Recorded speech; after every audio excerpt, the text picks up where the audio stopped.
Hi everyone, welcome to Timari's world.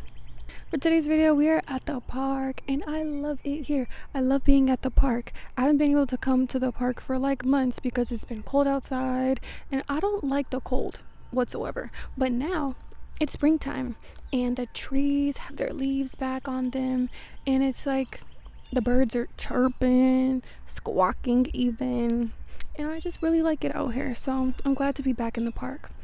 But anyways, for today's video, what I want to freaking talk about is how lonely it can be to be a lesbian. This is something that's kind of been on my mind heavily because I've experienced this all throughout my life, and especially with figuring out that I'm autistic, it goes hand in hand because this is something that I researched myself, but there is definitely a high prevalence of people that are on the spectrum or neurodivergent being some type of LGBT, queer, whatever. And it's because like the way our brains work, we see things in a different way and our mind just naturally kind of like gravitates towards things that are outside of social norms. And that has a lot to do with sexuality because me liking women is definitely not a social norm, you know what I'm saying? Like a lot of people wouldn't say that's the norm at all because it's not. Sadly, it should be, but it's not. And you know, it also goes into the loneliness because there's just not that many people around us who will completely understand us or what we're going through, and so it can just be a very lonely experience to be a lesbian or to be gay in general. And also when it comes to like how I feel about men, I am not like a man hating lesbian. I don't hate men. I don't really I just don't think about them that much. I honestly don't give them that much time in my brain. The only time that I give them time in my brain is when I have to interact with one, and it's usually just because I'm forced to, honestly.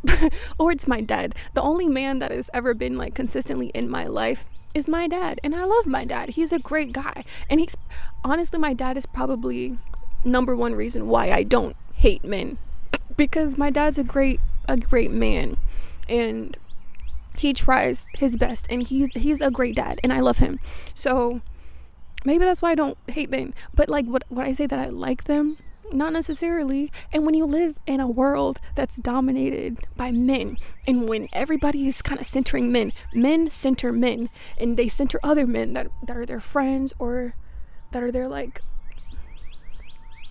I see a big white truck, and if that ain't suspicious, I don't know what is. And y'all, I seen a freaking police person come on their motorcycle. I seen like a police marshal looking truck, and I'm seeing this other freaking truck, but this one looks like they're like finna do some work on the trees and stuff. Like they work with the city. So anyways, let's get back on the topic. And my cousin, I really like my cousin. He's kind of like been a brother in my life, but that's the only two men that I've ever had in my life consistently. And like I've had male friends in the past who haven't made me really uncomfortable. They just haven't, the friendship hasn't lasted because I feel like I don't have very much in common with a guy, with a man, like unless he's gay, like and Doechii is getting so much. I seen so many straight men being mad at what Doechii said, because she said she only dates like bi men and women.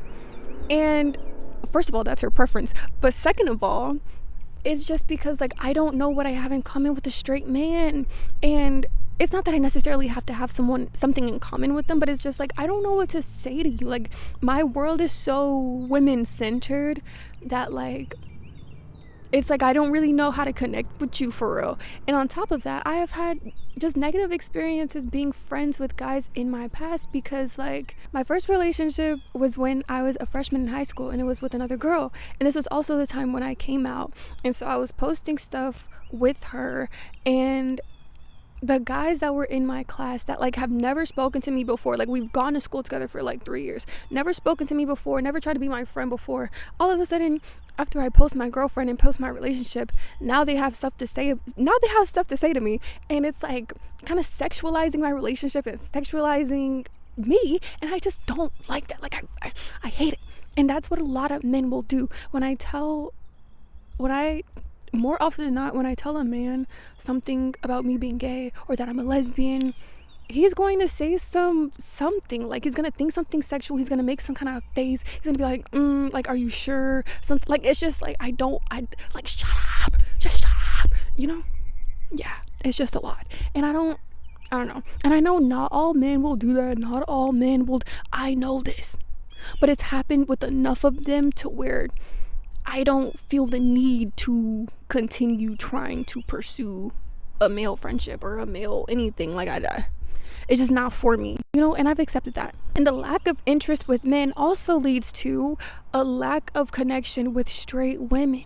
Because when you live in a world dominated by men and dominated by patriarchal societies, everything kind of has to do with men, whether you like it or not. Something that I've run into having straight friends is that, number one, they always want to talk about boys, which is like, okay, cute, like I could talk about boys with you, like here and there, but all the time, no, like I don't like hearing about it that much. And it's just like, and it's almost frustrating, because you would have like the nicest girl, like the nicest friend, and she is just going after this man who is no good for her, and you try to convince her of this, and you help her time and time again, and it's like, I'm trying to help you for one, like, you're lucky I'm not just telling, like, well, a lot of times my first thing is like, break up with him, get another man, like leave him, because what are you doing? Can't you see that he's not good for you? And a lot of times they can't, and so that's some issue that you have to run into. But then also on top of that, I have had friendships with straight women who have ended up liking me or have ended up having a crush on me, and it's usually because like I'm their gay friend, or like I'm someone that they know that it's gay, so they're gonna try to, like, if they're any type of like bi-curious or something, if they get curious, I'm probably the person they're gonna go to, and I don't like that. I like my friends to just be my friends. If I'm interested in you romantically, then we can pursue that romantically. But if you say you're just gonna be my friend, you're just gonna be my friend. You know what I'm saying? And it's just like, that's irritating. And then you have some people who will want to be your friend just because you're gay, just because, so they can say they have like diversity in their friend group, like you're the gay friend. It's like being the black friend. I don't want to be your gay friend. I don't want to be that. You know, if I'm your friend and I happen to be gay, and I happen to be like the only gay person you know, I understand that there's not many of us around, but at the same time, don't go seeking me out just because I'm gay.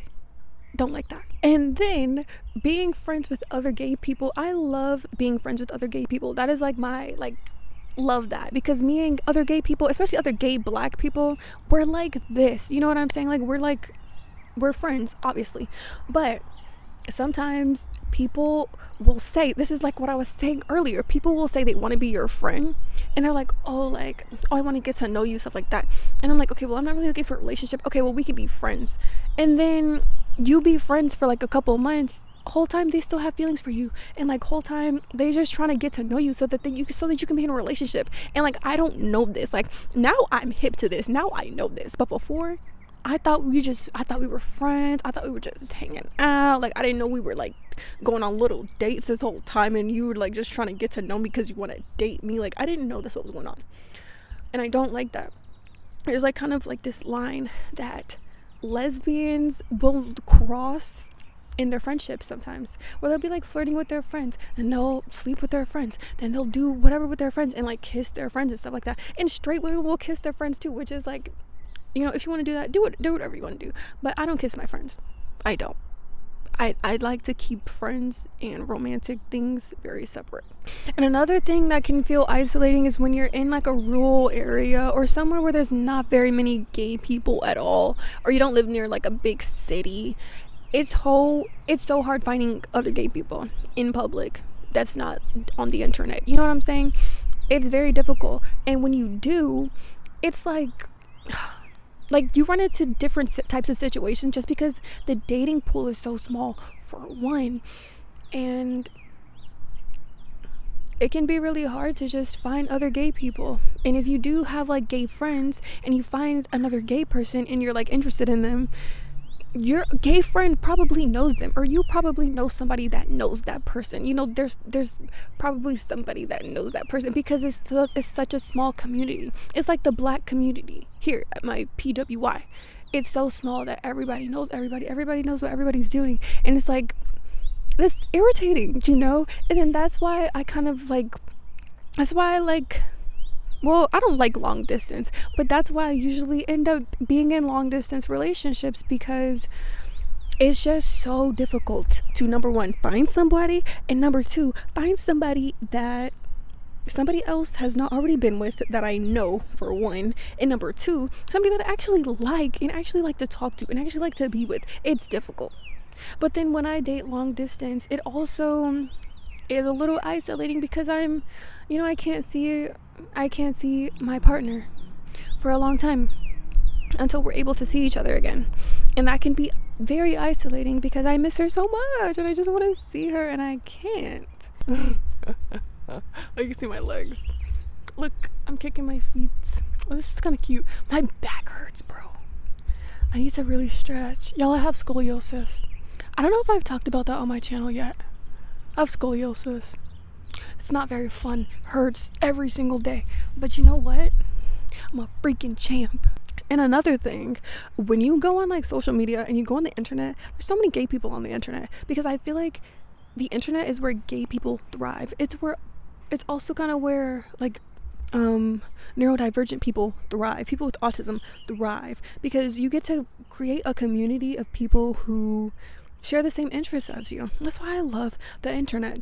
But the internet is so deceiving sometimes, especially TikTok, because you can find so many gay people on TikTok. You can see so many like gay things and like gay people in your area and gay people in certain cities and stuff like that. And you go to the actual places and you barely see gay people. You barely meet a gay person. You might see them, but it's like, it's just not what it's like on the internet, which is also why so many people resort to long distance relationships, because it's so easy to find people on the internet, and sometimes they might be across the country. And yeah, there's something that just kind of sucks. But I feel like that's also why like lesbian U-hauling is a thing, because we often find people who are not near us, and we also just move quickly. So, but I've never U-hauled, and that's not really my thing, you know. I'm not a fast mover. I'm really into the slow burn kind of stuff. Oh my gosh. And it's very lonely when you're closeted. And if you deal with compulsory heterosexuality, which I've never really experienced, like I've experienced to a certain degree, but I've never had a relationship with a guy and stuff, because I just always knew that wasn't gonna be for me. There's like chipmunks falling out or squirrels falling out trees and stuff. Like, I hope he's okay. Anyways, hope he didn't break his little legs. That would be so sad. What? A little squirrel with broken legs? Oh my gosh. Yesterday I was talking to this girl in one of my classes, and she was telling us about her boyfriend. And when she's talking about her boyfriend, it does not like, and I'm not speculating that she's gay. I don't think she's gay at all. Like, I don't know what she is.